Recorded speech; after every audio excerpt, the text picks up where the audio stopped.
আসসালামু আলাইকুম ভিউয়ার, সবাইকে আমার সালাম। আপনারা চলে আসুন রুবেল বাংলা রেস্টুরেন্ট পচং।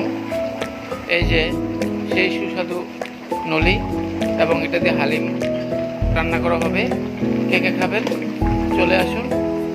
শাহজাহান ওস্তাদের সেই সাজানো হালিম এবং স্পেশাল বিরিয়ানি পাওয়া যাচ্ছে। পুরান ঢাকার সেই স্বাদ, হাজি বিরিয়ানির স্বাদ, একদম শাহজাহানের সেই বিরিয়ানি এবং হালিম, নেহেরি, ফুচকা, চটপটি, বুট, jhalmuri, chicken fry, fish fry, Christmas. চলে আসুন কে কে খাবেন। এই যে কত সুন্দর নলি। জুলকার নাইম পেজটি ফলো করুন, তাকে সাপোর্ট করুন। Thank you.